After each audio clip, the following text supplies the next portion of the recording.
Eh bien, bonjour à tous, bienvenue pour ce nouvel épisode du podcast à table. Pour ceux qui ne nous connaissent pas, donc on est une équipe de deux personnes, Mélanie, mon épouse, et puis moi, Cyril, son mari.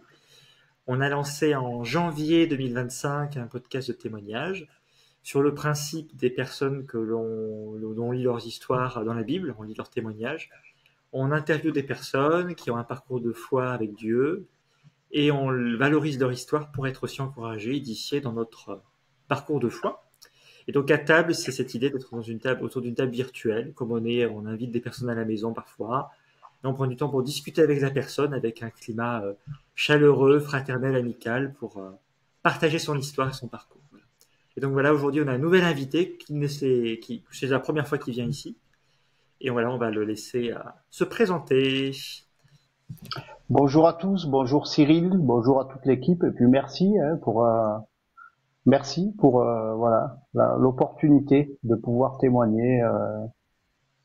Et puis voilà, et des témoignages, je pense qu'on en a tous écouté, et je crois qu'il n'y en a pas deux les mêmes qui ont les mêmes choses.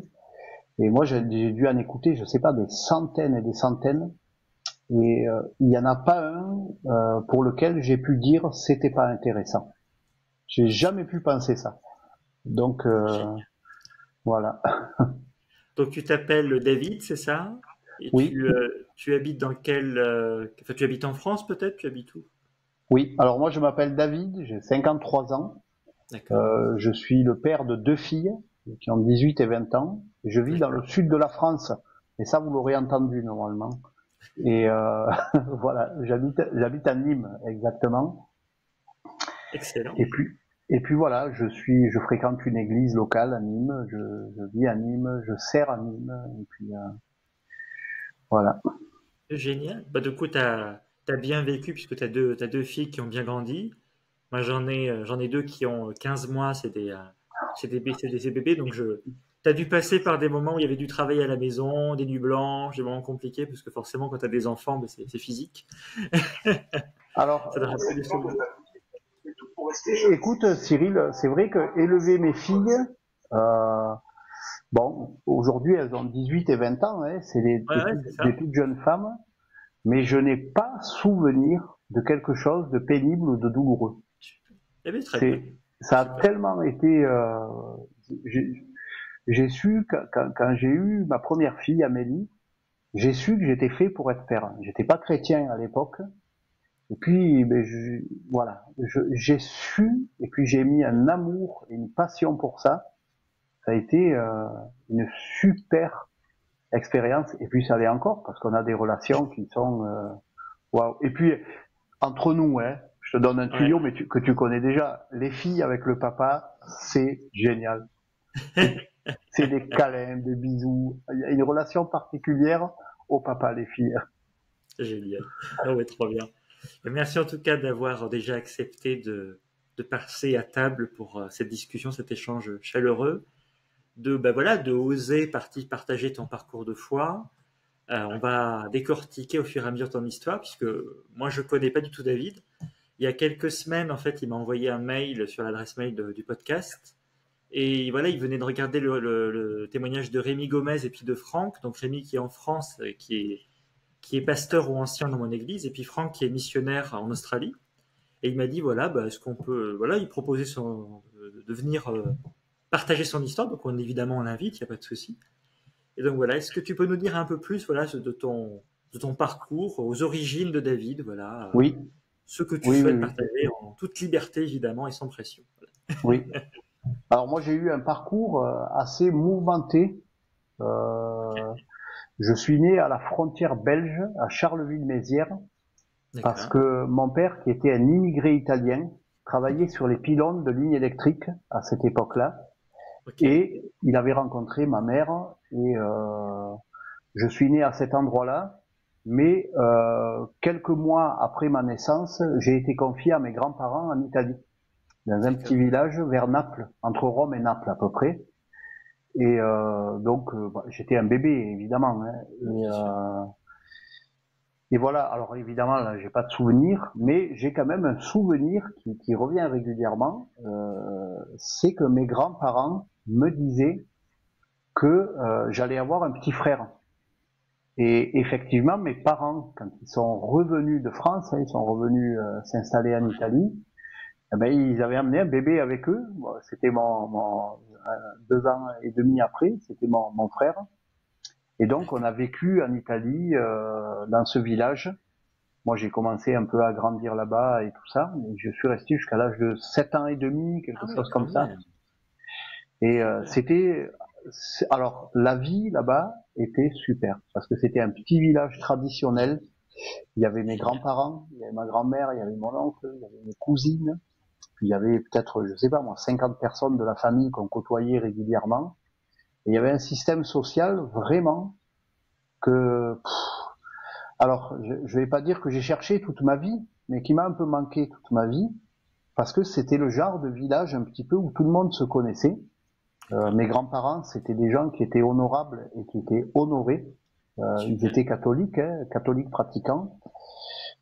Puis ils conseillaient des mariages. Mon grand-père, par exemple, c'était le gars qu'on allait voir quand il y avait un jeune homme qui avait des vues sur une femme. Alors, j'ai pas 150 ans, j'ai 53 ans, mais il y avait un système encore un peu traditionnel. On n'allait pas comme ça, on faisait pas n'importe quoi.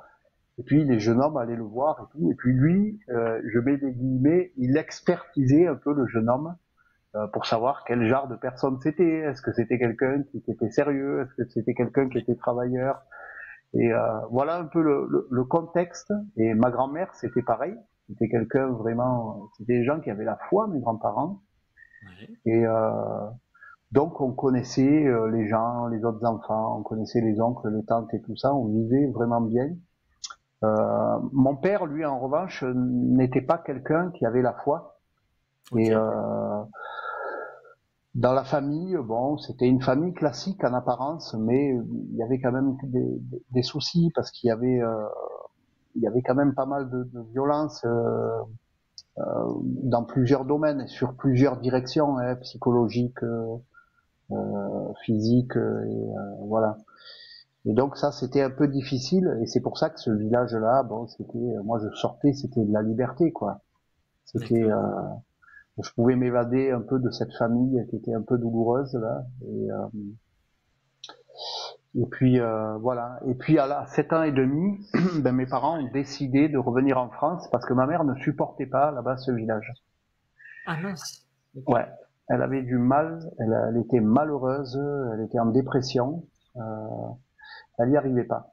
Et puis finalement, on est revenu en France et on est arrivé à côté d'Alès. Donc c'est une ville qui est pas très très loin de Nîmes. Ouais, et on a vécu là, ce coup-là, chez mes grands-parents, donc les parents de ma mère, mes grands-parents français. Et bon, on a passé quelques mois là, puis on a pris un appartement, mes parents ont pris un appartement et tout ça, dans un petit village à côté. Et puis on a fréquenté l'école et tout ça, mais c'était pas la même chose. Franchement, on connaissait personne. Moi, je me sentais seul au monde. Là-bas, il y avait mes grands-parents, c'était des gens qui avaient donné des repères. Et puis le système social du village, il y avait un système social communautaire qui était, alors peut-être que je j'ai pas tout connu évidemment, mais qui m'avait l'air vraiment d'un bon système social où on vit ensemble, on vit en communauté. Bon ça, quand je suis arrivé ici, ça a été un choc et on était des inconnus quoi, on connaissait personne. Et puis voilà. Puis, donc du coup, l'Italie, ça a été vraiment un. Parce que là, tu parles de l'Italie ou tu parles d'Alès? J'ai eu du mal à suivre. D'Alès. Là, quand on est venu en France, voilà. D'accord, super. Et donc là, ça se passait bien finalement à Alès. Alors, ouais, ça se passait bien. La famille, c'était la même. Il y avait les mêmes problèmes. Oui, ça, je comprends bien. Mais le système social n'était pas le système social du village en Italie. Ça n'avait rien à voir. Et à ce moment-là, tu disais du coup qu'en Italie, tu parlais que ta grand-mère était très croyante, si j'ai bien compris, ou tes grands-parents, en oui, général. C'était ça oui. le discours officiel, enfin même les faits, les faits concrets, quoi. C'était. Alors, il n'y avait pas vraiment un discours comme on va trouver chez les évangéliques, où à chaque repas, presque, on va parler des choses du Seigneur et voilà. Mais il y avait plus des valeurs. Ils étaient catholiques pratiquants, ils allaient à la messe tout le temps. je dirais plus que voilà, c'était plus des actes et des valeurs voilà, que des paroles. Super, ok. Parce que j'essaye de prendre conscience du niveau de foi, parce que tu parles d'Italie, c'est quand même, l'Italie, c'est un pays quand même qui a le Vatican. Donc si tu parles qu'ils étaient catholiques, c'est sûrement une influence du Vatican, avec, selon le niveau d'engagement dans la foi, beaucoup de choses qui peuvent évoluer ou qui peuvent être selon les familles. Je suis pas sûr que toutes les familles italiennes soient vraiment à fond avec le Seigneur, même Non, à fond avec les églises catholiques, mais ça pouvait être le cas en tout cas. Voilà. Donc c'était non, pas totalement le cas, mais c'était un peu le cas. Voilà, c'était. oui. Alors là, on est quand même en 60, on est en 80, hein, on est entre 72 et 80. Ouais. À l'époque, il y avait, et encore aujourd'hui dans le village, hein, il n'y a pas d'autres églises que l'église catholique. Donc c'est ça ou rien. Alors maintenant, il est vrai qu'il y a des églises évangéliques là-bas, mais il y a une ville à côté qui a 60 000 habitants, il y a une Ok. église évangélique, une seule. Ouais. C'est C'est dans quelle région d'ailleurs, sans vouloir trop savoir de choses, mais c'est dans quelle région d'Italie ce petit village? c'est entre Rome et Naples, c'est un petit village qui s'appelle Fornelli, et c'est D'accord. dans la région qui s'appelle le Molise. C'est la, C'est quoi cette région du coup? Il y a des. Fais-nous peut-être une carte postale de la région alors. ouais, alors c'est la région la plus pauvre d'Italie, c'est la D'accord. région la plus petite, et ça a été séparé des Abruzzes, ça c'est plus connu tout de suite en Italie. Ça a été divisé dans les années 60, hein, si je me trompe pas, 50, Ok. 60, et ça a donné cette petite région. Alors c'est vallonné, ça ressemble à nos Cévennes d'ici. D'accord. C'est agricole, c'est pas trop industriel, et voilà. Et c'est un peu sanguin, je sais pas comment dire ça, puisque c'est l'Italie quand même, donc c'est méditerranéen, j'imagine. Il y a beaucoup de. Ah ben, Un peuple très énergique, très. Je sais pas quel terme utiliser, parce que c'est évidemment beaucoup d'idées reçues sur le pays, mais oui. il y a beaucoup de caractère, je sais pas comment dire ça autrement. Bon, il y a de tout. Il y a une identité italienne qui est mais moi j'ai des gens dans ma famille qui sont des gens très calmes, qui sont pas sanguins, et puis j'en ai des gens comme moi qui sont plus sanguins. Ça marche. Donc voilà, c'est mon oncle par exemple, c'est quelqu'un qui quand il s'exprime, on dirait qu'il envoie toutes les émotions qu'il a. D'accord. Et C'est le après caractère de l'italien qui parle avec ses mains, quoi. voilà, C'est. exactement. Après ça reste là où on était des Italiens du sud, du milieu, ce qu'on appelle le mezzogiorno. C'est à peu D'accord. près, c'est un peu plus bas que le milieu. Euh, Super. et donc Donc voilà c'est-à-dire que tu ça. sais parler italien couramment, c'est ça? Oui, alors là maintenant, si tu me demandais de tenir une conversation, ça serait compliqué, mais par contre, si on restait pendant 3 jours, ça reviendrait. Ça reviendrait facilement. Est-ce que tu sais dire Jésus t'aime en italien? Euh, Gesù ti vuole bene, Gesù ti ama. D'accord. Trop bien. Alors en fait, j'ai dit deux choses. J'ai dit Ouais. au sens littéral où tu l'as dit, Gesù Ouais. ti ama, ça veut dire Jésus t'aime. Ouais. Mais en La vraie italien, expression. il y a une meilleure façon de le dire, c'est Gesù ti vuole bene. Ça veut dire Jésus te veut du bien. Ah, d'accord. Voilà, c'est souvent Super. en Italie, quand quelqu'un dit, alors pas à sa femme, hein, mais au voisin, quand on veut dire au voisin, on lui dit je te veux du bien. Il y a de la bienveillance. Parce qu'effectivement, c'est une langue, du coup, il y a différentes gradations du terme amour, c'est ça? Oui, il y a Et en plusieurs fait, du mots. coup, c'est ces différents mots, et donc forcément, tu utilises. La première version, c'était le mot classique, et après, tu essayes d'élever un petit peu le niveau linguistique en choisissant un terme qui est dans le contexte factuel de Jésus t'aime, qui est super. Oui, oui. Génial. C'est ça. Oui. Ah ben, génial. Et du coup, donc pour revenir donc à cette époque de l'Italie, t'es passé combien de temps en Italie? Donc c'était sans tes parents, c'est ça, avant, hein? Une Alors, première étape sans tes parents et après avec tes parents, si je moi comprends je bien. suis passé, je suis né en 72 et Ouais. jusqu'en 74 et demi, j'ai été sans mes parents. Euh, Donc déjà, ça c'est après, particulier, déjà. oui, alors après je me suis un peu renseigné sur ça. Et Oui. il est vrai que le lien avec la mère, avec le père, se crée dans les 2 premières années. C'est un peu ce que j'avais lu. Et là, je pense que ça n'a pas pu se faire correctement, Ok. comme la nature le veut, quoi, comme les choses ont été créées. Et, euh, et d'ailleurs, ça a toujours été un déficit de lien avec mes parents. Je, alors c'est mes parents, hein, bon, mais je sais pas, il y a un obstacle dans le lien. Alors est-ce que ça vient de là? Je sais pas.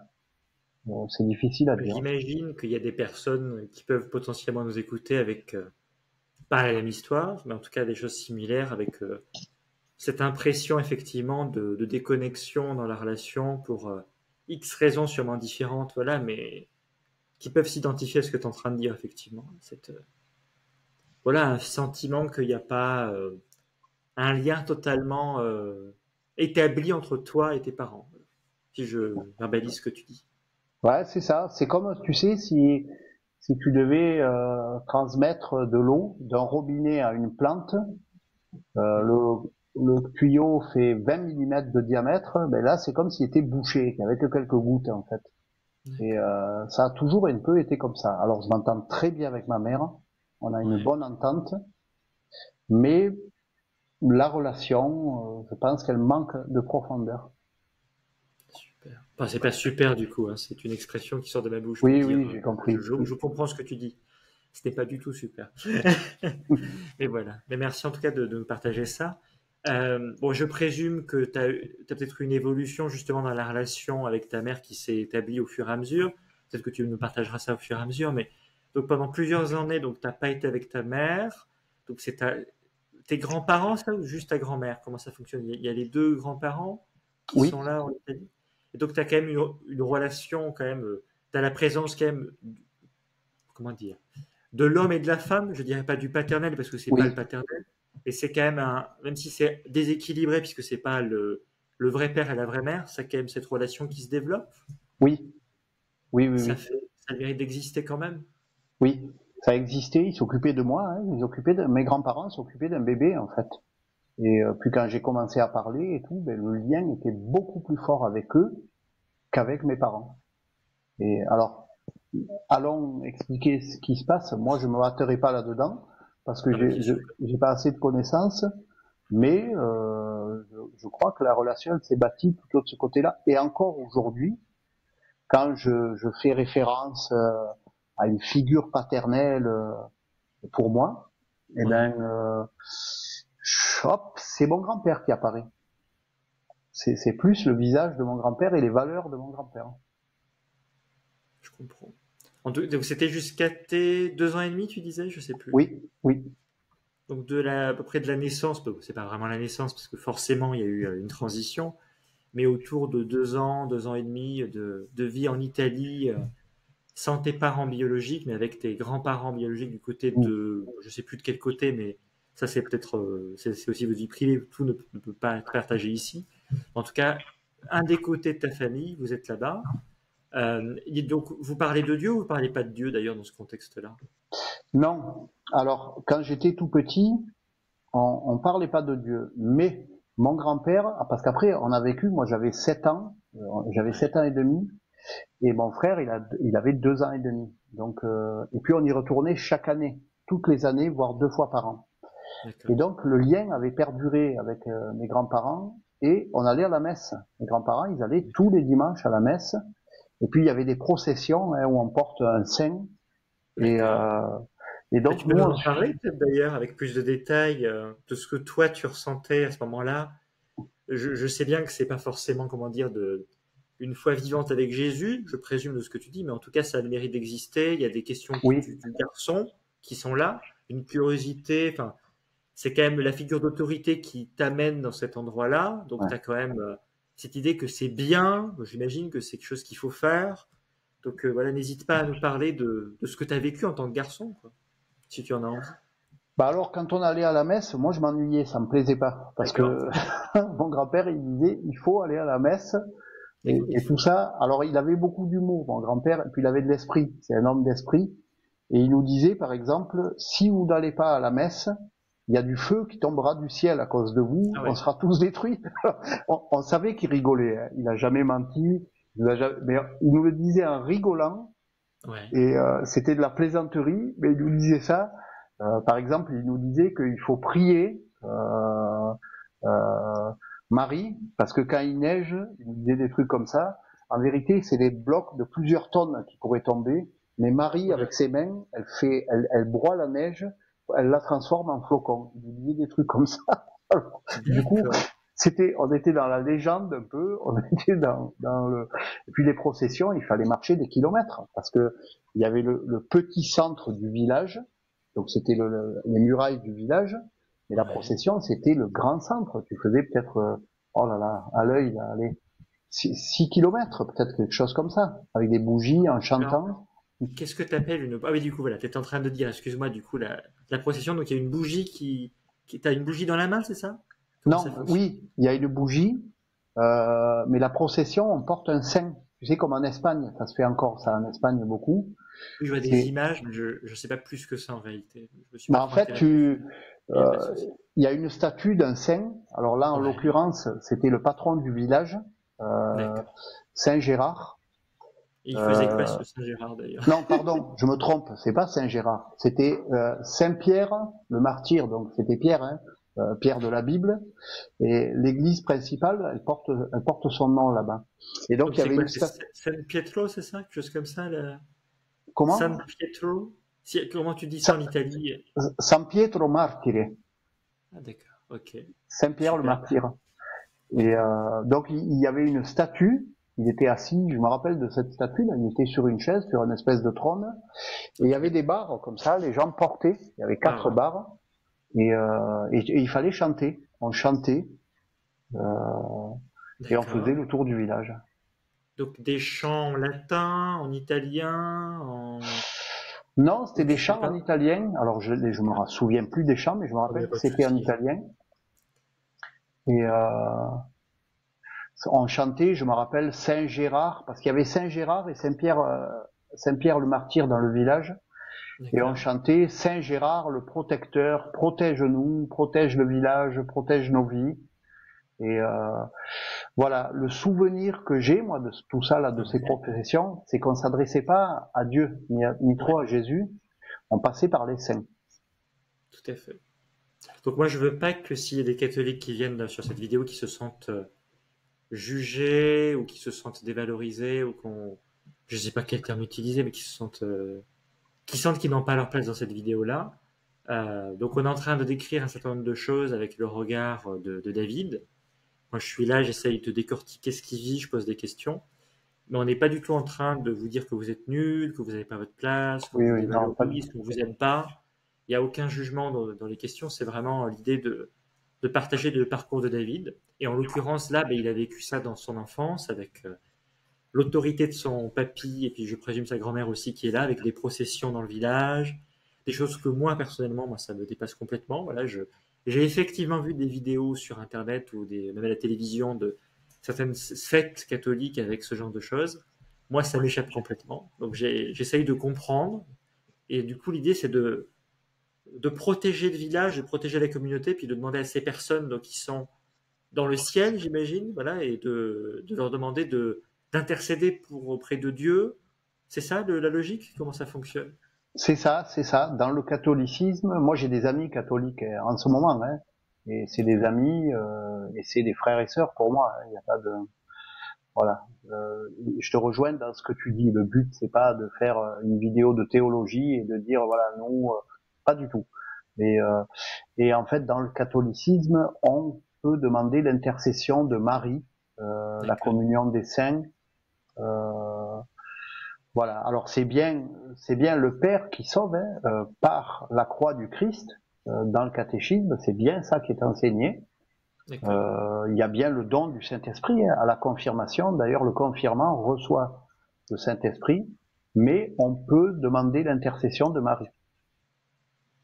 D'accord. Donc toi, Voilà. t'as suivi l'enseignement de l'Église catholique en italien quand tu étais jeune, c'est ça, si je comprends bien? Non, j'ai pas eu Non, pas du tout. d'enseignement en Pas Italie, du tout. mais Ok. quand on est arrivé en France, mes parents nous ont mis au catéchisme par tradition. Et là, j'ai suivi l'enseignement. Okay. Et donc, qu'est-ce que ça donnait? Qu'est-ce que tu vivais en tant que jeune garçon? De ce que tu veux nous dire de voilà c'est quoi l'enseignement à ce moment-là que tu as reçu? Est-ce que c'est la Bible? Est-ce que c'est pas la Bible? Est-ce que Alors, j'ai pas beaucoup de souvenirs, pas de souci. mais c'est le catéchisme de l'Église catholique qui était enseigné. On le connaît, hein, on peut le trouver sur Internet, on peut voilà. Mais par contre, j'ai un souvenir, c'est que je croyais pas que Dieu existait, moi, que Okay. tout ça pour moi c'était de la salade, quoi. Voilà, moi je croyais pas à tout ça. Non, mais je le dis. Du flan, quoi. C'est du flan. Voilà, moi j'y croyais pas. J'ai rien vécu de spécial. J'ai Okay. pas souvenir d'être allé un jour dans un camp, d'avoir vécu un attouchement avec le Seigneur, de l'esprit, quelque chose comme ça. Et tu te rappelles pas de moments particuliers avec, je sais pas, un enseignement, une fête, comme tu parlais de la procession, je sais pas, une fête de village avec la communauté, avec non, rien de particulier. Si, il y avait des kermesses dans le village à Bezous. Là, on était arrivé à Bezous, à côté de Nîmes. Hein. Ouais. On était, Là, c'est la région, c'est bien en France, là. voilà, toujours le sud, toujours. Et là, on était là. Il y avait des kermesses, il y avait voilà, il y avait le catéchisme. Hein, c'était le mercredi, on y allait, on allait à la messe le dimanche. Et mais j'ai pas trop souvenir de ça parce que je pense que j'étais pas réceptif. Tu sais, on t'explique un truc qui te plaît pas. Moi, par exemple, j'aime pas le foot. Ben, tu vas m'expliquer le foot, la technique, Mbappé, le pied droit, l'appui, la jambe gauche. Dans 3 heures, j'ai tout oublié parce que ça ne m'intéresse pas. Il n'y a pas de place. Donc, tu vois, je pense que c'était à peu près ça. Je pense que j'ai dû à peu près faire ça. Donc, voilà. Mais je me rappelle d'un détail parce que j'avais fait la communion, parce que j'avais été baptisé bébé. Hein. Je l'ai pas dit ça. Ah oui, J'avais c'est pas été faux. J'avais pas pensé à ça. Oui, Effectivement. Ouais. j'avais eu le baptême bébé, nourrisson catholique. Donc au catéchisme, on faisait tout ça. Bon, j'avais fait la première communion. Alors la première communion, euh, ça se fait, que je dise pas des bêtises, à 8 ou 9 ans, quelque chose comme ça. Et je sais pas si tu connais un peu, hein, peut-être que tu peux m'aider. J'ai Je pense un que peu ce oublié. serait bien d'en parler, pas pour faire un discours philosophique, mais je veux dire, voilà, d'aborder ce que toi tu as vécu, parce que Oui, j'avoue que moi, je le sais à peu près, mais je pense que j'ai déjà oublié. oui. Donc cette première communion, c'était à l'église, hein, Ouais. voilà. Et moi, j'ai un bon souvenir de ça parce qu'il y avait eu une fête. On faisait une fête à la maison. Il y avait des gens, la famille qui était venue. Euh, et donc, il y avait eu des cadeaux, je me rappelle. Et, je me rappelle même d'une montre rouge que j'avais eue. Oh, Et une montre à quartz rouge. Et carrément. donc après, il y avait eu la fête. Donc c'était un bon moment. Et moi, je trouve que c'est bien de faire ça, de faire une fête, de marquer le coup comme ça. Euh, Absolument. Parce que voilà, c'est des souvenirs qui restent. Alors, il y en a qui vont dire oui, c'est des traditions. Non, mais quelqu'un qui a un cœur réceptif Mmh. va en arriver au bout du parcours catholique avec une rencontre avec le Seigneur. Moi, j'ai un ami catholique auquel je pense là, et il a D'accord. eu un parcours complètement catholique. Il a été baptisé bébé, il a fait la première communion, la communion solennelle, la confirmation. Mais c'est quelqu'un qui témoigne du Seigneur, qui a rencontré le Seigneur, qui a une vraie relation avec le Seigneur. Parce que je dis ça parce que souvent, non pas souvent, on peut entendre des fois, non mais les catholiques, ce sont pas des chrétiens. Moi, tu vois, je suis pas trop d'accord avec cette façon de parler. Il y a un parcours, il y a un cursus qui est différent. Et le Seigneur, moi je pense qu'il est capable de toucher n'importe quel cœur, qui est ouvert, qui est réceptif, qui veut, qui a soif. Voilà. J'en profite du coup pour parler du fonctionnement du podcast à table par rapport aux personnes qui nous écoutent, puisque là c'est en off. Avant de lancer les enregistrements, je préviens les invités, donc je t'ai prévenu toi, qu'il n'y aurait pas de débat théologique sur ce qu'on croit ou sur ce qu'on ne croit pas. Et donc, moi, je ne mets pas en avant ma vision des choses, parce que ce n'est pas l'objet de la question, ni aucun point de vue théologique, voilà. Et donc, David a tout à fait le droit de penser ce qu'il est en train de dire, et je ne vais pas le reprendre, ou voilà, c'est ton point de vue, et tu as tout à fait le droit de l'avoir. Là, c'est juste pour cadrer les choses, et il est possible que vous ne soyez pas d'accord avec lui. Bah, vous avez le droit de pas être d'accord avec lui, il n'y a pas de souci. Voilà. On n'est pas là pour faire un débat théologique. C'est Oui, juste pour bien cibler cette question-là, je vais rien dire de plus que ce que toi tu dis, et c'est très bien. Je te remercie pour ton partage jusque-là, du coup. Voilà. oui. Ben, disons que j'ai une partie de mon parcours qui est catholique. Alors, je dirais pas que j'ai rencontré le Seigneur dans mon parcours catholique. Ce que je dis, c'est qu'on peut rencontrer le Seigneur dans un parcours catholique. Et je connais plein de catholiques. Je connais l'évêque de ma ville. Ici, on le fréquente dans le but d'une œuvre. Ben, c'est quelqu'un qui est, voilà, c'est un frère, quoi. Super. Bah, on est ravis, en tout cas, on est super ravis. Ouais. Donc tu as suivi en tout cas ce cursus-là et tu as fait ta communion. Première communion, tu disais, c'est ça le terme Oui, exact? oui. Première communion. C'est vers quel âge ça, du coup 8 ou 9 ans, quelque chose comme ça. Oh là là, c'est tellement loin. J'ai l'impression que j'ai 100 ans ce soir. Eh oui, malheureusement, le temps passe en fait. C'est terrible. Oui, oui, c'est vrai, c'est vrai. Et voilà, donc après j'ai continué, hein, toujours le parcours. Après il y a eu la communion solennelle. Euh, D'accord. Alors, en alors quoi c'est c'est, solennel? C'est ben, alors je m'en rappelle plus. pas de souci. Ah, tu vois, encore une fois, j'étais pas réceptif. Je le faisais parce que mes parents me disaient de faire ça. C'était le cursus, hein, je le faisais. Mais la communion solennelle, je pense que l'enseignement devait être un peu plus étoffé, peut-être, je sais pas. D'ailleurs, dans les enseignements, est-ce qu'il n'y a pas des histoires qui t'avaient marqué? Spontanément, je pense à une histoire qui m'a marqué quand j'étais gamin, c'était Jonas et la baleine, parce que c'était un côté un peu, je sais pas, ça faisait un peu roman, un peu histoire fantastique.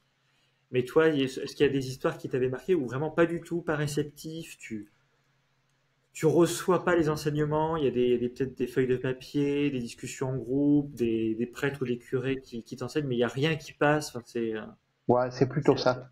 d'accord, pas de souci. C'est plutôt ça. Euh,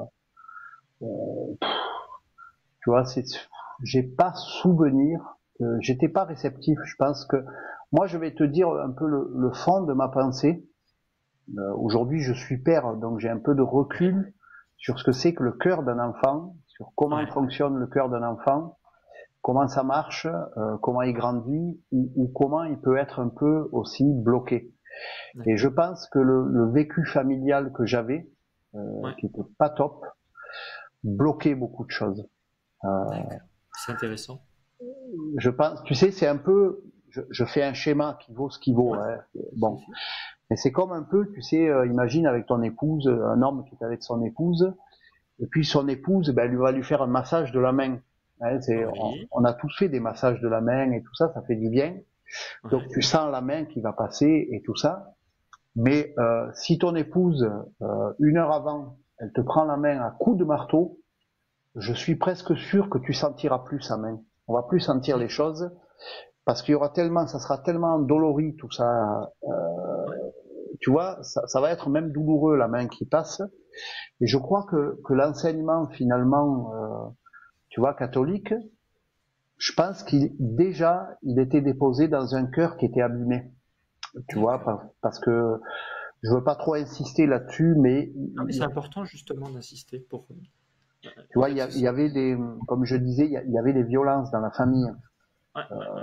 y compris physiques. Et ça, bon, on l'entend, on le comprend. En ce moment, en plus, c'est d'actualité, spécialement la violence faite aux femmes et tout ça. On peut comprendre ça, qu'on soit chrétien ou pas. On peut avoir une empathie pour ça. On peut le conceptualiser. On peut même avoir de la compassion. Il y a même des gens qui travaillent dans ce domaine-là. Mais quand tu l'as vécu, en fait, c'est tout autre chose. C'est un degré encore, tu vois, et ça crée pas mal de dégâts. Alors moi, je suis le genre de personne un peu sensible. Toujours été sensible. Et tu vois, quand tu vis des choses comme ça, c'est voilà, tout ce qu'on va déposer dans un cœur qui a vécu ça. Est-ce que ça va être bien? Ouais. Est-ce que ça va faire le bon effet? je comprends. Et tu vois, Bah, je prends un peu l'exemple Vas-y, vas-y. je prends l'exemple un peu de mes filles. Ouais, Euh, bon, moi, mes filles, par exemple, je n'ai jamais eu de geste avec mes filles. Même pas une fessée. Eh d'accord. ben, résultat des courses, ben, c'est des personnes qui sont épanouies. C'est des personnes qui ont, mes filles, elles ont des super résultats. Personne les aide, ni leur mère, ni moi. Elles n'ont pas besoin. Pourquoi? Elles sont pas plus intelligentes que les autres. Je pense qu'elles ont été aimées. Elles n'ont pas été entravées ou brisées par quoi que ce soit. Donc le potentiel humain fonctionne, quoi. Ça fonctionne. La pensée, l'intelligence, les émotions, les relations, tout fonctionne bien. Génial. Tu vois? Je voulais simplement parler à ceux qui nous écoutent, donc qui nous regardent sur YouTube ou qui nous écoutent sur Spotify, et qui ont un passif donc avec familial pardon avec des violences, qui a eu des blessures qui sont peut-être encore là, des choses qui bloquent. Ça peut être à tout âge en réalité, hein. Ça peut être à début de la vie d'adulte avec Mm. des conséquences d'actes qui ont même pas 10 ans, hein. Ça peut être aussi plus lointain. Si vous avez 30, 40, 50, 70 ans, il y a peut-être des gens qui ont encore ce type de blessures du passé par des actes qui sont, je sais pas si c'est pas le terme pas correct, voilà, mais en tout cas des actes il y a eu de la violence, voilà, dans les relations et il y a eu des choses qui sont graves. Ben, on voudrait vraiment que ce témoignage apporte du coup de la guérison et cette idée que déjà vous n'êtes pas seul. Alors on n'a pas la solution à vous donner aujourd'hui, on va être aussi humble, hein, on n'est pas des guérisseurs, on n'est pas le pasteur, on n'est pas là dans du relationnel de proximité pour vous apporter la solution miracle, c'est pas le sujet. En tout cas, que le message de David, que son témoignage permette de vous sentir moins seul et vous dire, voilà, peut vous encourager à faire des pas pour qu'il y ait une guérison, peut-être du pardon, peut-être des choses qui sont nécessaires d'amener pour qu'il y ait vraiment un pas supplémentaire de fait pour que rentrer dans une liberté. Voilà, c'est ça qu'on vous souhaite en tout cas. Moi, je suis pas à la place de David, mais je pense qu'il souhaite ça pour vous, en tout Bien cas, sûr. qu'il y ait vraiment une plus grande liberté parce que bah c'est pas du tout l'objectif de Dieu dans votre vie. Puis on est dans un monde en fait où il y a un peu le mal qui sévit, hein, c'est la réalité. Mais vous avez vraiment la clé du pardon, de ce que Dieu a fait, vraiment, de Jésus a fait sur la croix, pour vous Mm. libérer de toutes les conséquences du péché, qui sont pas la volonté du Seigneur. En tout cas, et on voudrait vraiment qu'il y ait une libération par rapport à ça. Du coup, je te laisse parler, David, mais je voulais appuyer parce que je Oui, pense que c'est important. Voilà, de oui. pas juste passer à côté de ce que tu disais, mais le Mm. valoriser. Et puis après, peut-être, moi, je voudrais à mon tour aussi m'adresser. Peut-être que vous, vous qui écoutez la vidéo, vous êtes peut-être quelqu'un qui aurait une tendance peut-être à avoir une violence. Mais vous pouvez vous faire aider. On a des structures, on a tout ce qu'il faut. Et alors peut-être que vous l'avez subi vous-même ou pas, mais je peux vous dire une chose, c'est que ça peut créer des dégâts importants dans une personne. Et vous avez des gens qui vont remettre toute une vie à s'en remettre de ça, toute leur vie. Mais vous pouvez être aidé. Après, maintenant, si vous êtes croyant, évidemment que le Seigneur, il veut venir vous secourir là-dedans. Il n'y a pas de jugement, il n'y a rien du tout. Le Seigneur, il est aussi puissant, clément, et puis il vous aime assez pour le faire, ça, et il est assez puissant pour l'installer, pour changer les choses. Mais, Ah oui, c'est super important comme discours. Ouais. En tout cas, le discours qui est que Dieu peut restaurer les choses, qu'il n'y a aucune fatalité, et que voilà, c'est tout à fait envisageable que ces blocages qu'il peut y avoir, il peut y avoir une grande liberté là-dedans. Et voilà. oui, Donc on va continuer ton parcours parce on a abordé le sujet, c'est fait. Et je pense que les oui, gens ont reçu le message. oui, Je pense qu'on va passer à autre chose. Et puis si d'ailleurs des personnes ont besoin de prière ou d'encouragement, je pense que on n'est pas nécessairement les bonnes personnes. Le podcast à table, c'est très bien, c'est un sujet. S'il y a personne autour de vous avec qui parler, ben, on peut tout à fait être un intermédiaire pour aborder, être un intermédiaire pour donner un message à quelqu'un. Mais en tout cas, nous, on n'est pas compétents pour vous accompagner dans la guérison. Voilà, ça c'est oui, juste pour clarifier les situations. oui. Voilà. Donc on va continuer ton histoire, David, si ça te dérange pas. Je sais Et plus donc, trop. voilà, ensuite, la communion fraternelle. Alors là, c'est un peu le parcours de foi qu'on fait. Mais à côté de ça, j'avais un parcours d'ado aussi, mobilette et tout ça. J'avais les copains, le collège, l'école. Alors, euh, Excellent. quand je suis arrivé, moi, j'avais 7 ans et demi, 8 ans. J'ai été au CP. Donc j'avais 8 D'accord. ans au CP. Voilà, personne m'embêtait, moi, à l'école. Et pour quelle raison? Parce que tu avais fait ta formation en Italie Et et oui, que tu n'avais pas suivi le cursus classique, parce que, et oui, enfin, tu avais dû quand même faire l'école en Italie. T'étais oui, pas déscolarisé quand même. et oui, mais j'avais fait une école italienne. J'avais fait CP, D'accord. CE1, l'équivalent. Hein, c'est la Ouais. première Et c'est pas pareil. Ah ben non, c'était pas valable en France. J'ai recommencé au CP en France parce que je parlais pas bien le français. Ah, c'était pour le français, d'accord, ok. Et oui, puis même, je crois que la loi, alors je sais pas trop comment ça marche, mais en Italie, nous on parlait tous les jours l'italien, et dans la famille, mes parents parlaient français entre eux. C'était le seul endroit où on entendait du français.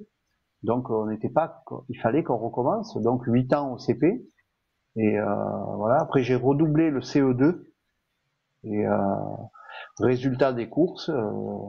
Ben, quand je suis arrivé en sixième, j'allais en mobilette en toute légalité. Donc, t'as eu ta mobilette quand même quand t'étais adolescent, pas quand quand t'étais au CP, hein, rassure-moi, hein. C'était, Non, non, j'ai eu à 14 ans. voilà, 14 ans, c'est ça.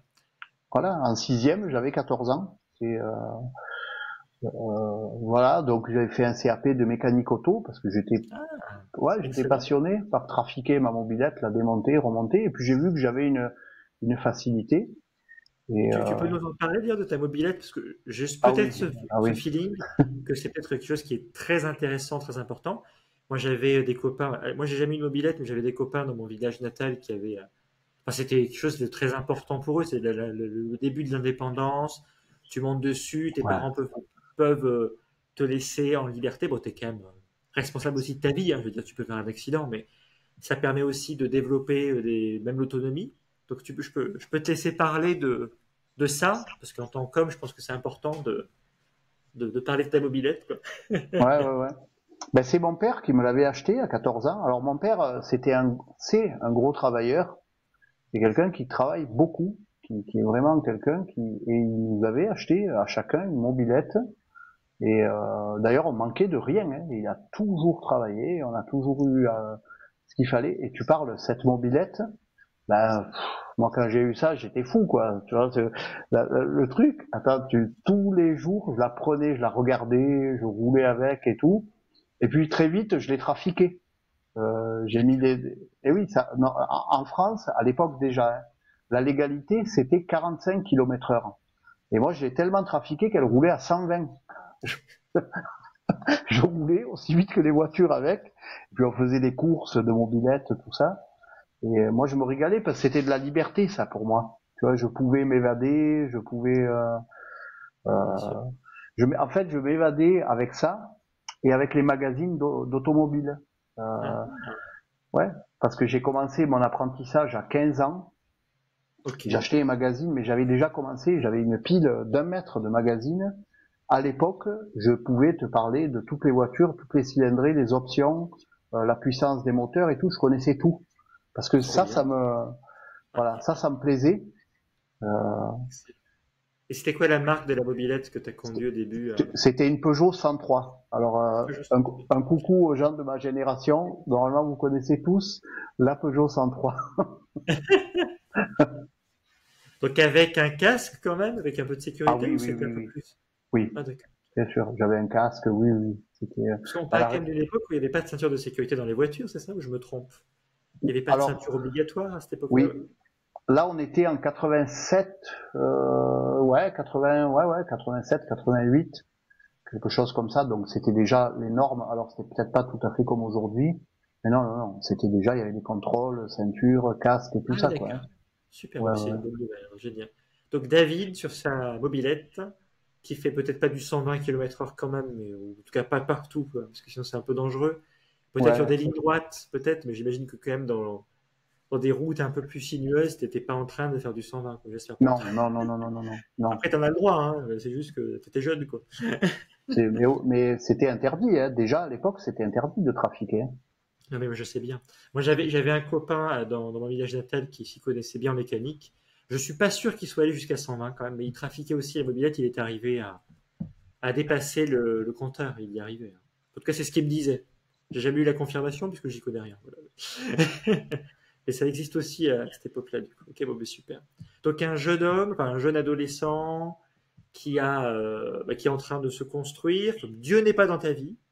Ça, c'est Non, même pas un sujet, j'imagine. Tu non. as peut-être des vagues souvenirs de la communion, tu m'avais parlé de la communion solennelle aussi, certaines choses, tu Oui, m'avais parlé de ça, mais c'est vraiment oui, uniquement dans la culture. C'est peut-être que si quelqu'un te parle de ça, tu te rappelles de ça, mais un vague souvenir, mais c'est pas du tout une oui. chose qui a un moteur, c'est pas du tout ta priorité, Non, pas du tout. voilà, c'est une culture, voilà. Pas du tout. La communion solennelle, après, ça a été fait. Et puis là, j'ai eu une expérience un peu difficile à l'église, parce D'accord. que à partir du moment où tu sais où tu fais la première communion, tu peux communier, Ouais. tu peux prendre l'hostie. Donc je le prenais et tout. Et vers les 15 ans, quelque chose comme ça. Ouais, c'est difficile. J'ai un problème avec les dates, moi. Et vers 15 ans, je me souviens, 14 ans, 15 ans. J'avais pris l'hostie. Alors, il y avait des personnes qui ouvraient la bouche, qui le reçoivent, le prêtre le met dans la bouche. Moi, j'aimais pas. Je mettais mes mains, il a posé, et je prenais l'hostie. Et je l'ai fait D'accord. tomber. Je l'ai fait tomber, l'hostie. Et par terre, il y avait quelqu'un derrière moi, quand il a vu ça, c'était quelqu'un d'âgé. Je me souviens, il m'a retourné, c'était en pleine messe, le dimanche, c'était plein, hein. Il m'a retourné et j'ai pris un aller-retour dans l'église. Je te dis pas la honte, et à partir de ce moment-là, déjà, tu vois que j'étais pas réceptif, que j'y Ouais. croyais pas, je m'en fichais. Ça a dû, je pense, encore ajouter une pierre, ou retirer une pierre à l'édifice, plutôt. Et donc là, j'ai plus voulu aller, j'ai dit à mes parents, c'est terminé, je vais plus là-dedans, moi j'y crois pas, machin, et tout, et tout, et tout. Est-ce qu'on peut peut-être rappeler le symbole de l'hostie? Bon, j'ai une vague connaissance que c'est quand même plus que nous, chez les protestants, on a le pain et le vin pour la Sainte Seine. Est-ce que tu peux juste, si tu as cette connaissance-là, nous Oui, dire, voilà, quelle est enfin, c'est quoi la signification? Parce que la réaction de cette personne-là, en réalité, je présume que ça vient aussi du fait que oui, c'est quand même pas n'importe quoi pour eux. oui, oui, oui, bien sûr, bien sûr. Alors nous, on prend la Sainte Seine, hein, c'est du pain, c'est du vin. Bon, on connaît la signification de ça, ça se transforme pas, ça reste du pain, ça reste du vin. Le miracle, c'est pas que ça se transforme, c'est que le Seigneur, il vienne avoir une communion avec nous dans ce moment-là. Euh, Chez les catholiques, c'est un petit peu différent parce que il y a ce qu'on appelle la transsubstantiation. Ok. Alors, les catholiques croient que le pain se transforme, mais littéralement, en chair de Jésus. Alors, le vin n'est pas pris dans l'Église catholique. Maintenant, il y a des Ah, communautés qui prennent le vin aussi. pardon. Je Oui, n'avais pas cette information-là. C'est oui, intéressant de remettre à jour les données. ouais. Alors, il y a des communautés qui D'accord. prennent le vin, qui prennent aussi le vin, comme nous. Euh, mais par contre, moi, je le fais avec mes filles. Tu vois, la scène, on la fait régulièrement à la maison avec les filles. Ça, chez un catholique, on le voit pas parce que c'est le prêtre qui fait ça. Les hosties sont consacrées. Il y a une autre compréhension, en fait. Il y a une compréhension différente. Donc, je peux comprendre, c'est vrai, la réaction de cet homme-là, quoi. Donc, littéralement, en fait, ce morceau donc de pain qui est donc l'hostie, c'est littéralement le corps de Christ, c'est ça? Oui, oui, Littéralement, c'est pas juste une image, tu considères que c'est littéralement. Christ qui est dans ta main. Voilà, voilà, littéralement. Ça Donc c'est s'appelle quand même, la c'est quoi déjà la transsubstantiation. transsubstantiation? Ok. Donc c'est évidemment une culture que moi j'ai pas. Oui, oui, J'en ai oui. entendu parler deux, trois fois dans ma vie, mais là on aura voilà ce point de culture. Mais c'est important, c'est intéressant d'avoir cette différence-là. Bon, j'imagine que tu sais pas d'où ça vient, mais ça c'est, sauf si tu le sais, hein, peut-être que tu, Non, je sais pas d'où pas ça du tout. vient, mais par exemple, je peux présumer qu'il y a ce passage, celui qui ne mange pas ma chair. Jésus dit ça à un moment. Non, non, non, je suis pas Et bon, on se capable. renseignera, et puis si un jour on a la Oui, réponse, c'est bon, on le dira. oui, Avec oui, plaisir. oui, On est en direct, on va peut-être pas chercher maintenant. Et voilà, en tout cas, cette idée que c'est un poil différent dans la culture catholique sur ce point-là, et on respecte, il n'y a pas de souci, bien sûr. c'est comme ça. Pas de souci. Ok. Et donc Donc, voilà, très après bien de cette paire voir. de tartes là, ben, là, Oh là là, déjà, moi, j'y allais pas en courant. Tu vois. Là, tu n'y allais même plus du tout. Tu Non, je voulais, fuyais en marche arrière, quoi. Tu courais de l'autre côté, quoi. ouais, je voulais pas y aller. Puis parallèlement à ça, après, j'ai commencé un apprentissage comme mécanicien dans un tout petit garage à la sortie de mon village où j'habitais. Et puis là, ça a été génial, quoi. Parce que j'avais un patron qui avait un respect pour moi incroyable. Il me valorisait, il me respectait, cet homme. Je le trouvais pas chez moi, ça, mais je le trouvais chez lui. Et waouh, c'était. Et après, sans trop m'envoyer de fleurs, allez, je me fais quand même un tout petit bouquet, Allez, Cyril. un petit peu quand même, ça fait plaisir. En fait, j'étais vraiment travailleur. J'étais hyper volontaire, j'étais travailleur. J'ai mis tout mon amour, toutes mes forces là-dedans. Je pouvais rester 2 heures de plus le soir. J'allais travailler le samedi alors que j'étais pas tenu. Euh, j'étais en apprentissage, je préparais un CAP et donc je vivais quelque chose. Mais à 15 ans, 16 ans, j'étais quasiment responsable d'un garage automobile en fait. Et donc j'avais énormément de respect. Mon patron s'appelle Stéphane et il m'a formé. C'était un super formateur, un pédagogue hors pair, un homme vraiment d'une grande qualité. Euh, et évidemment j'ai eu mon CAP la main haute, en rigolant. J'ai eu mon CAP, mais parce que j'avais eu cette formation, j'avais eu cet homme-là qui m'avait accompagné. Et puis je faisais des travaux de mécano, quoi, en étant apprenti. Il a compris au bout de 6 mois d'apprentissage que j'étais déjà un mécano, en fait, un vrai mécano. Et d'ailleurs, je me souviens, quand j'avais 16 ans, il avait embauché des employés, donc ils étaient des adultes, hein, ils avaient 24 ans, 25 ans, et c'est moi qui les formais, c'est moi qui les encadrais. Mais ils étaient pas trop ok, si tu veux, avec ça, parce que moi j'étais un gamin là de 16 ans, et puis ils étaient pas d'accord. C'était peut-être un peu vexant pour eux, je sais pas. Et, euh, et donc c'est moi qui les dirigeais, tout ça, parce que il avait dû estimer que voilà. Je comprends tout à fait. Du coup, j'étais en train de me dire que si les personnes qui nous écoutent ont un problème mécanique, on va contacter, ils me contactent et puis je leur passe ton numéro et puis Non, rendez-vous. Alors, non, surtout pas. je, Surtout pas. su- je supporte plus ce travail. D'accord. Ok. Oh là là, j'ai un mal fou. J'ai été passionné. C'est incroyable la passion que j'ai eue. Mais aujourd'hui, la conception de la mécanique, c'est plus ça. Cet homme-là, D'accord. Stéphane, moi, il m'avait appris à réparer les voitures, pas à changer des pièces. Aujourd'hui, tu as un problème de démarreur, tu vas, tu laisses, on te fait un devis. Alors le mécano n'est pas coupable, hein. C'est juste qu'on vend plus les pièces du démarreur. On peut plus réparer le démarreur. Mais il te dit, voilà, ça fait 450 € en échange standard, je peux vous le faire en 2 fois. Nous, on démontait le démarreur, donc on le sortait de la voiture et on le réparait, et le gars en avait pour 80 euros. On réparait la pièce, on la changeait pas. Et Et lui m'a maintenant, c'est appris la impossible. mécanique. Il m'a appris la mécanique vraiment dans le sens noble du terme. Puis le diagnostic. Il m'a appris à faire un diagnostic automobile. Tu avais une voiture, et tu allais essayer, tu prenais le temps, tu écoutes, tu regardes, tu observes. Il y avait des stéthoscopes, tu écoutais et tout, faire le bon diagnostic, changer la bonne pièce. En plus, il n'était pas escroc du tout. Il était hyper honnête, il était carré. Donc il m'a appris ça aussi, il m'a communiqué ça aussi. Euh, mais aujourd'hui, la conception de la mécanique, c'est un bon mécano, c'est quelqu'un qui est capable de changer un grand nombre de pièces dans la journée. Et Et c'est pas pareil du coup que ce que toi tu faisais. C'est pas les mêmes compétences. non, c'est il y a la compétence mécanique, hein. Et puis aussi il y a toute la notion aujourd'hui électronique. Alors là, moi, j'y comprends rien. Il faut être aussi un peu fort en informatique, parce qu'aujourd'hui, tu amènes ta voiture, on va brancher un banc qui va lire dans le moteur, qui va te dire ceci, cela. Bon, C'est pas du tout la même chose. C'est ok. Je ouais. comprends. Je comprends tout à fait. Pas de souci. Donc David qui est quand même à ce moment-là passionné et très compétent dans son métier, qui s'épanouit, qui a l'approbation de son responsable, qui trouve probablement aussi une figure paternelle au travers de son responsable qui le valorise, et ça c'était important. Vu certaines lacunes que tu avais, ou qu'il y avait quelques dysfonctionnements familiaux dans le passé qui étaient liés à l'absence un petit peu du papa, et donc là si tu trouves un peu une figure qui te permet de grandir, c'est important. Là, je pense que là je vais faire un petit peu extrapoler, mais On a tous, je pense, je parle des hommes en tout cas, les femmes, j'en sais rien. Occasionnellement dans la vie, on a rencontré des hommes qui sont plus ou moins devenus des papas. C'est Oui. pas officiel, il n'y a pas le titre, mais en tout cas, c'est des gens qui pendant quelques temps sont venus et puis ont cette figure-là qui nous permet de grandir, ce regard sur nous permet d'avancer.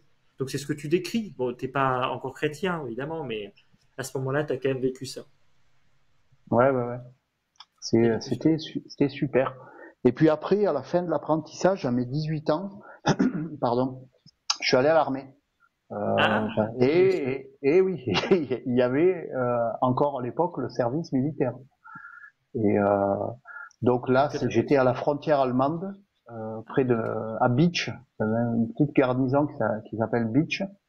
Ok, Et puis là, j'ai pas aimé quoi le truc, hein, parce que mince. ben, j'étais bien moi dans mon garage là. Les clients venaient, attends, j'avais mon bureau et tout. T'imagines toi, un gamin là de 17 ans, tu es tout jeune, tu as un bureau et tout, tu fais les factures, bon, tu vois, j'étais bien. Le patron me faisait confiance, puis il partait en vacances régulièrement à Yougoslavie, cet homme. Il me laissait le garage. D'accord. J'avais les clés, je faisais les travaux, je faisais tout comme normal, tranquille. Et Là, tu faisais pas j'arrive à n'importe quoi l'armée. surtout. Non, non, non, non, non. C'est Et là, j'arrive à l'armée, ben ça m'a fait un peu le même truc qu'en Italie, tu vois.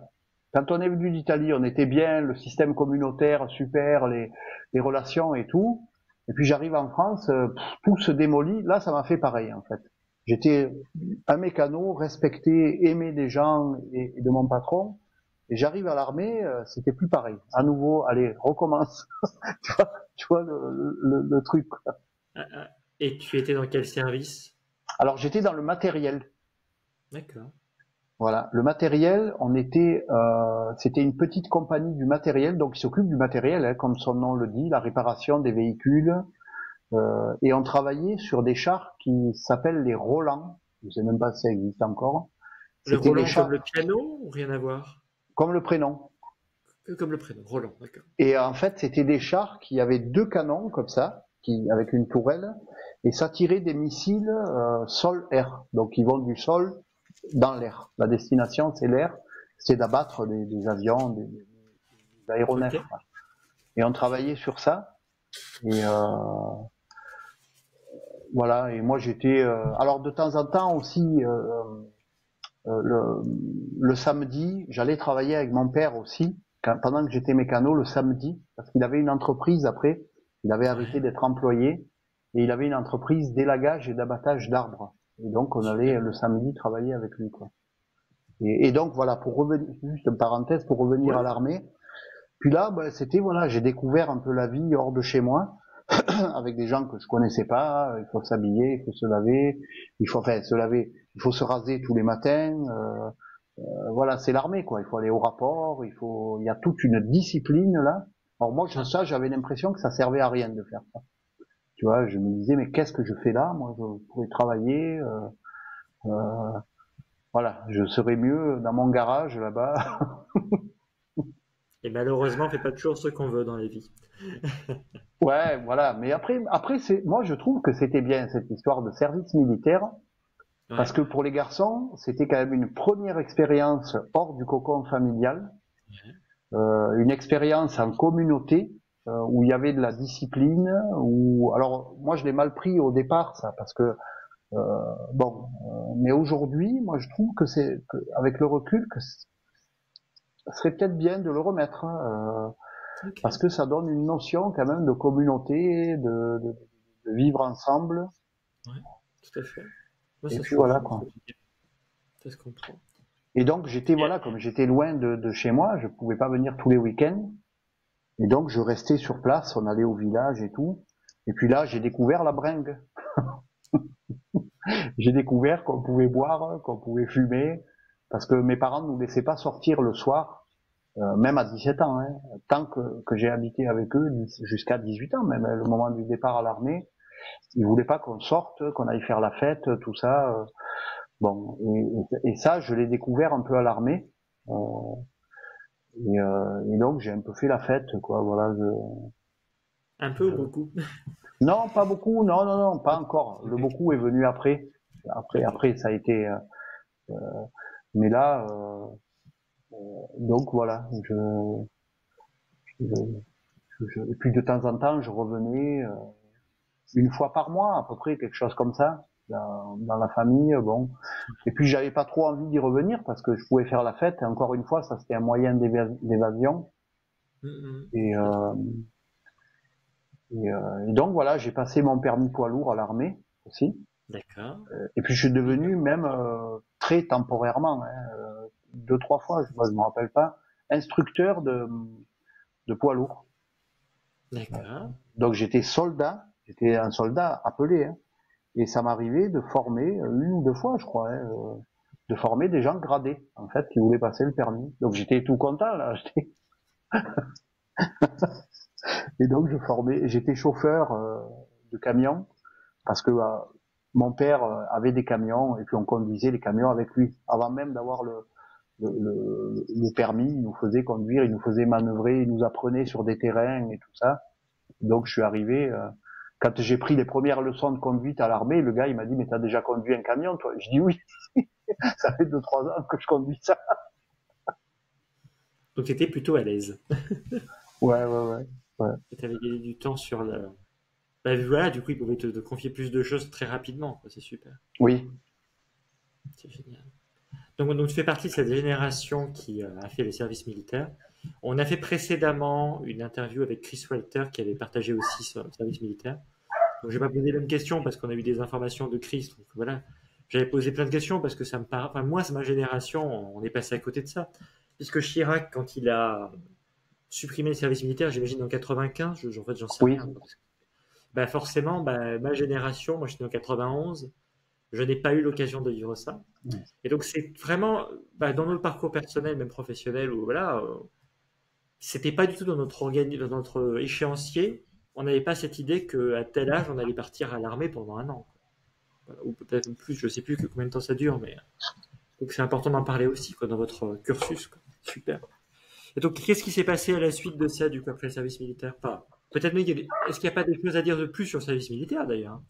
Est-ce qu'il n'y a pas eu des personnes qui t'ont parlé de Dieu, de foi? J'en sais Non, rien. Pas forcément. non, non. Là vraiment, Dieu, la foi, l'Église, c'était sur une autre planète pour moi là, à des milliards de kilomètres.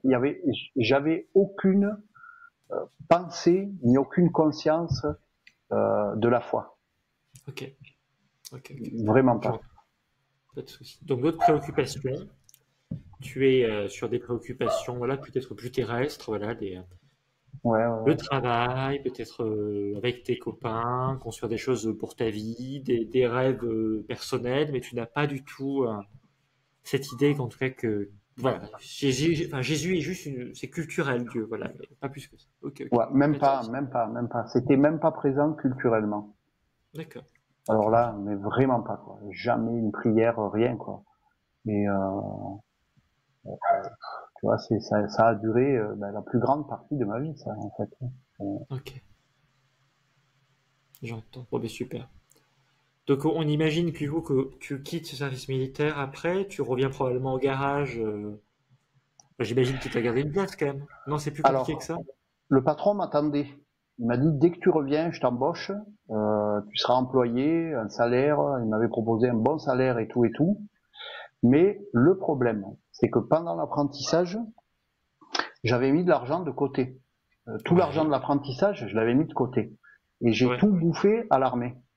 Donc je suis Mince. revenu, et oui, en faisant la bringue, les bières et tout ça, le cinéma de Longue, on sortait de Longue. Et j'avais plus rien quand je suis venu. Et donc, quand je suis revenu de l'armée, mon père m'a dit, qu'est-ce que tu vas faire maintenant?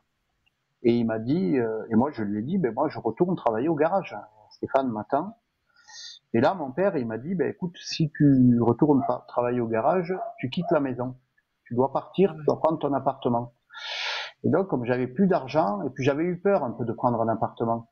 J'avais un peu flippé là de partir tout seul comme ça.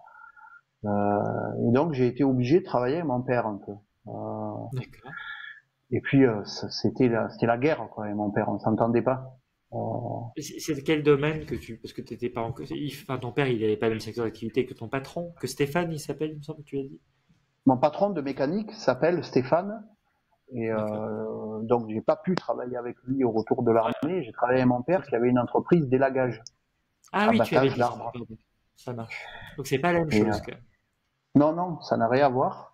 Mais après c'était intéressant comme travail. Mais voilà, j'ai travaillé avec lui, je crois 2 ans. Et c'était impossible, quoi. Avec mon père, on n'avait pas pu bâtir une relation. Alors moi, j'ai mes responsabilités là-dedans, évidemment, attention. Euh, J'étais rebelle, quoi. Je voulais rien recevoir de mon père. Alors lui, il y a des choses pour lesquelles il mettait de la bonne volonté. Et là, c'est moi qui en avais pas. Et puis il y a d'autres choses pour moi, pour lesquelles moi j'allais mettre de la bonne volonté, mais lui, là, ça collait pas trop. Et donc ça n'a pas marché. Euh, et puis au bout de 2 ans, je suis parti, quoi. Mais au bout de 2 ans, mon patron, il m'a relancé 2 langues. Euh, Parce que quand il y avait un clash avec mon père, je retournais au garage et je disais Stéphane, je reviens travailler, j'en ai marre. Bon, ok, il me dit toi, t'as ta place, tu reviens quand tu veux, tu commences demain. Et puis après, je rentrais, je discutais avec mon père et il revient. Bon, Je comprends voilà, tout à fait. Ouais, la situation est voilà, complexe, hein. ouais, c'était pas simple. Et puis à un moment donné, je suis parti, j'ai quitté, la maison familiale parce que jusqu'à 20 ans, j'ai quitté la maison familiale. Et puis je suis parti tout seul. J'ai pris un appartement donc à Nîmes, dans la ville à côté. Et puis là, c'est parti en n'importe quoi. Donc le début de la vie indépendante Ouais, est compliqué parce que tu sais pas te gérer, quoi. ouais, Je comprends bien. je sais Mais comme exactement, je beaucoup de sais. jeunes, hein, comme beaucoup de personnes qui sont Ouais, arrivées là, affronter le monde réel, être face à ses responsabilités, tu vas nous en dire plus. Mais voilà, c'est normal, ça se comprend, ouais, ouais, ouais. Mais là, c'est parti un peu en live parce que j'ai commencé à prendre de la drogue, à hein. fumer, D'accord. à boire. Je faisais n'importe quoi. Je me comportais pas bien. Vraiment, j'avais un comportement de quelqu'un de déséquilibré. J'étais complètement déséquilibré. Et D'accord. donc, j'arrive comme ça jusqu'en 98. Alors là, s'il fallait parler de ça, on pourrait rester 5 heures à se parler de toutes les bêtises et tout, mais ça n'a pas beaucoup d'intérêt, la drogue, tout ça, D'accord. ça n'a pas beaucoup d'intérêt. Par contre, ce que je peux dire, c'est que voilà, ça détruit.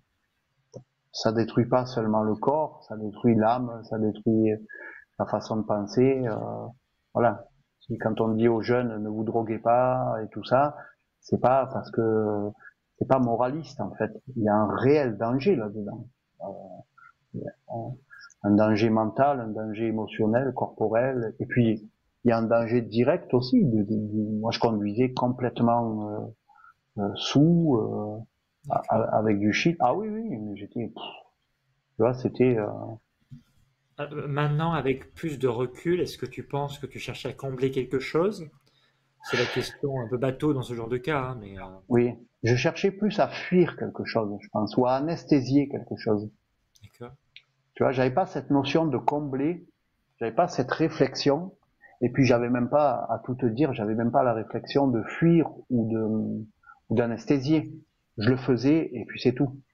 Euh, Si tu veux, tu vois, parce que tu as des gens comme moi qui ont démarré leur vie comme moi dans un contexte un peu comme ça familial et tout. Il y a pas mal de soucis qui viennent, mais tu sais, c'est un peu comme une graine. Si tu regardes bien, Ouais. tu sais, un agriculteur quand il jette, ça pousse pas 3 minutes après. Hein.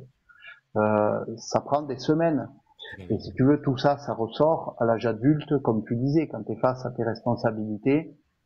Quand tu es dans des fréquentations, tu vas te Bien sûr. trouver avec des gens qui vont t'entraîner à ceci et cela. Tu n'as pas le recul de dire attends, là c'est pas bon, là ils veulent m'entraîner dans un truc, ça va pas, c'est pas dans mes valeurs, tu vois. Donc Mais en même temps, David, ça se comprend tout ça. C'est ce que je voudrais mettre en avant dans ce type de témoignage, c'est que ça se comprend. On peut pas être sage sans être planté avant. Pardon. On apprend, tout simplement. Donc, je vais voir un petit peu. Ça passera mieux.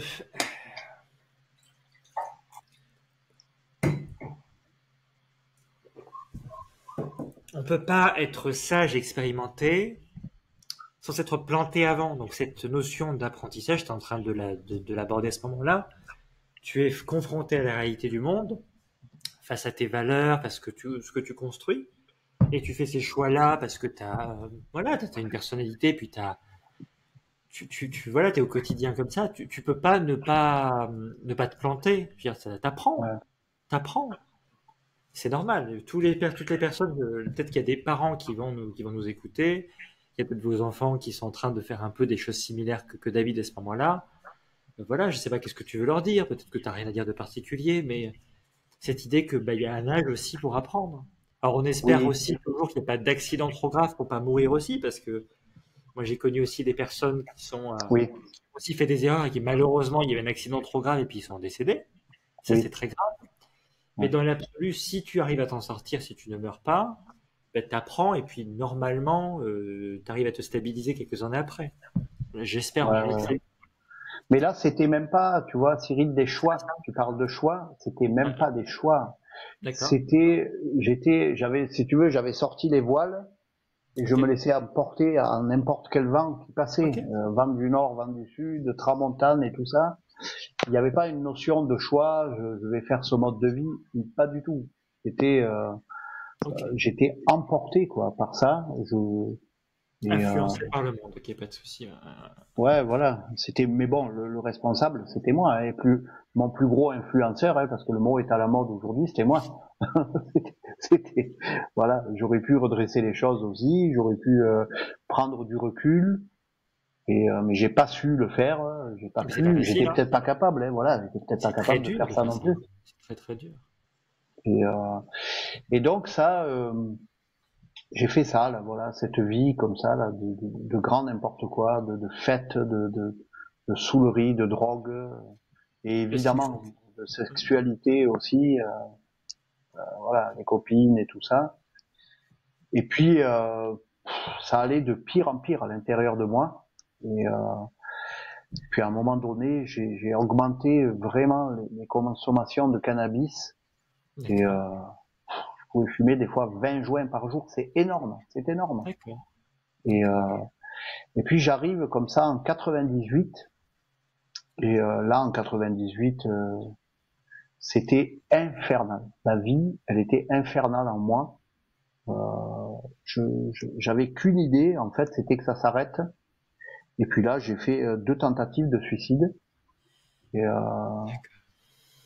et parce que c'était la souffrance était énorme. Alors aujourd'hui, moi, je dis ça, tu vois, en tant que chrétien, j'ai 53 ans et tout, mais si je retournais aujourd'hui là, si on me faisait revivre la souffrance de ce moment-là, je sais pas ce que ça donnerait. Ça doit être énorme comme truc, quoi.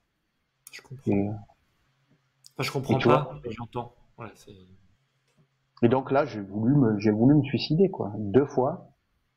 Et puis évidemment, il y avait un ami à qui je l'ai confié et qui m'a dit mais tu peux pas faire ça et tout. Et puis j'ai rencontré un autre ami qui m'a dit écoute, moi je te laisse pas dans cet état-là, je t'amène à l'hôpital. Voilà, de force, s'il faut, je t'amènerai à l'hôpital, je vais pas te lâcher. Donc et là il m'a amené à l'hôpital aux urgences et on m'a fait un séjour de 1 mois ou 2, je m'en rappelle même plus, dans une maison psychiatrique, comment ça se dit. Alors à Ok. l'époque on disait un hôpital psychiatrique, mais aujourd'hui je crois que ça a changé, un truc de soins psychologiques, je sais pas quoi. Et donc là, ben je suis resté là. Et quand je suis sorti, bon là j'avais des traitements. D'ailleurs ces traitements-là, Ok. ça me fait rire parce que si on les donnait aux gens du Moyen-Orient, je crois que tout s'arrête tout de suite parce que Ah bon? tu t'assois sur une chaise et tu peux plus rien faire en fait. C'est Mince. alors j'ai beaucoup critiqué ce genre de thérapie de traitement, mais je crois que dans l'urgence, quand quelqu'un est dans un pic si aigu, et surtout quand il y a des tentatives de suicide, quand il y a des tendances de suicide, ben je crois que bon, ça vaut ce que ça vaut, mais ça casse la personne, ça lui enlève toute volonté, tout ça, et tu t'as même plus envie de te suicider parce que tu vois, ça neutralise même ça en fait. À la limite, j'ai envie de dire que ça marche bien pour ça. Mais par contre, après, pour reprendre une vie derrière, c'est pas possible, quoi. Tu- Et donc, quand je suis sorti, ben mon appart il avait été déménagé Ah, et mince. ça avait été. Ben oui, mes parents s'étaient occupés de ça, mes frères, parce que j'ai deux frères. Je suis l'aîné de D'accord. trois frères. Et, euh, et donc, je suis retourné chez mes parents. Ok. Et donc là, chez mes parents, ben, c'était pareil, la situation était la même à peu près. Et je suis resté, je me rappelle pas trop. Ouais, si, je me rappelle. Moins d'un an. Oh, c'est incroyable comme les souvenirs disparaissent. Hein. Il y a des trucs qui. Et du coup, l'interrogation que j'avais, c'est qu'il n'y a évidemment pas eu de gestion post-tentative de suicide. C'est-à-dire que tu as eu ça, bon, tu as eu effectivement le séjour en hôpital psychiatrique, ça, j'ai compris, mais je veux dire, il y a pas de suivi, c'est terminé, tu veux plus te suicider, enfin, parce que c'est pas évident, quoi. Alors, il y avait un suivi avec un psy que je voyais une fois par mois. Il y avait un traitement. Alors au départ, ils avaient donné des comprimés là, tu sais, des trucs qu'il fallait prendre tous les jours, mais je les prenais pas, je voulais pas les prendre. Et D'accord, du coup, pour d'accord. que je puisse être traité, il y avait ce qu'on appelle une piqûre à effet retard. C'est une piqûre qui dure un mois dans Ah, la moi. fesse. Ouais, ça dure un mois. Alors au début, t'es complètement stone et tout, et puis petit à petit, tu sens quand tu arrives vers le mois, vers la fin du mois là, que les effets, les angoisses et tout ça reviennent. Et hop, alors je sais pas trop comment ça marche ce système-là dans le corps, comment ça se. Mais j'avais ça. Mais bon, je n'arrivais pas à réfléchir. Je passais ma journée à me balancer sur tu sais, une balançoire de jardin là, tu sais, Bien sûr. pour une balancelle, je crois que ça s'appelle, et puis à fumer des cigarettes, et puis voilà quoi. Et En tout cas, donc, je vais juste te remercier du coup pour aborder ce sujet avec des pensées suicidaires, parce que c'est quand même un sujet qui est bon. Les chrétiens, je pense que grosso modo, on nie le fait qu'il y a des personnes qui ont envie de se suicider. mm, On n'en parle pas en tout cas. Euh, on parle peut-être de théologie, de plein de choses, mais ce sujet-là, il n'est pas nécessairement abordé. Et pourtant, je pense qu'il y a beaucoup de personnes qui ont ce genre de pensée. Donc, ce serait bien, voilà, si vous avez eu ce genre de pensée, déjà de vous faire suivre, d'avoir un accompagnement voilà. Bon, mais les mots que j'utilise, ils sont complètement à côté de la plaque par rapport au sujet. Hein. Je suis pas du tout un spécialiste ni formé là-dessus, mais en tout cas, l'idée de pouvoir verbaliser ça et que de ne pas passer à l'acte. Mais en tout cas, cette idée que David, tu as abordé le sujet de ces tentatives, donc tu en as eu deux, si j'ai bien compris. oui, Et donc c'était quand même fort. Tu nous as pas dit comment, mais ça ne nous regarde pas. Je pense que c'est important de garder aussi un jardin secret. En tout cas, l'idée que c'est pas du tout un geste anodin et que factuellement, c'est quasiment sûr qu'il y a des gens de notre entourage qui ont ce type de pensée à un moment donné. Il y a des pensées de désespoir, des soucis professionnels, des choses qui se mm, passent. Et c'est pas du tout un sujet qui doit être balancé comme ça. Il faut quand même prendre ça sérieusement à la racine, quoi, pour trouver d'où mm, ça vient et d'être accompagné. Voilà. Je ouais, voulais ouais, quand ouais, même. Et merci de l'avoir partagé du coup. Hein. Merci oui. beaucoup. Ouais. Et du coup, c'est vrai que pour dire peut-être un mot aux personnes qui écoutent, hein, si jamais quelqu'un écoute qui a ce genre de pensée, mais on le comprend, tout le monde le comprend, la médecine. D'ailleurs, personne ne juge. Alors on entend souvent un peu des phrases, la vite faite. Oui, se suicider, il faut être un lâche, il faut affronter. Bon, ça c'est des paroles très faciles à dire. Euh, il y en a d'autres qui vont dire, il faut quand même du courage un peu pour se suicider. Donc, mais moi, ce que je peux dire, euh, bon, c'est que voilà, il y a des choses, il y a des moyens pour se faire aider. Et puis, moi, si je m'étais suicidé, j'aurais pas eu de fille, Mm. j'aurais jamais rencontré le Seigneur, j'aurais jamais vécu l'amour. Euh, vraiment, en fait, je suis content de pas avoir réussi ça. Euh, Il me semble que dans la Bible, alors, je ne connais pas la référence par cœur, je devrais le savoir, il y a un verset qui dit qu'il faut choisir la vie et pas la mort. oui, Donc c'est facile à dire, hein, quand tu es en pleine dépression, que tu es mal, que tu vois tout en noir, que tu as des gros soucis, enfin, que tout semble impossible à gérer, hein. À un moment donné, il y a la pensée qui arrive parce que tu as envie de partir, tout simplement. Tu as envie que ça s'arrête, cette souffrance-là Ouais. s'arrête. C'est très simple, hein, le discours, voilà. Mais Alors souvent, les gens qui veulent se suicider, c'est à peu près le même schéma, toujours. ok, C'est ok, pour ok. que la souffrance s'arrête. À D'accord. un moment donné, il peut plus. Des fois, tu as un pic de souffrance. Les gens veulent que ça s'arrête. Alors, on va faire des trucs. On va faire. Moi, j'avais fait un peu des thérapies, des espèces de trucs magiques, des trucs comme ça. Aller voir des gens, de la PNL. Là, je me rappelle même pas ce que c'était tout ça. Il y a rien, D'accord. rien, rien ne fonctionnait, rien du tout. Et D'accord. donc, c'est souvent quand on parle, c'est des gens en souffrance. Et alors, j'entends c'est une porte ouverte quand je dis ça, évidemment. Mais des gens qui souffrent. Donc, c'est ça, quoi. L'idée, c'est si ma vie, en fait, le suicide, la pensée de suicide, c'est une forteresse de pensée pour moi. Je souffre, j'arrive pas à sortir de la souffrance, et ma souffrance s'arrête pas. J'essaye de ceci, de cela. Donc, si ma vie s'arrête, la souffrance va s'arrêter avec. Et évidemment, oui, c'est ça, en fait. Et mais sauf que on arrête notre vie, en fait.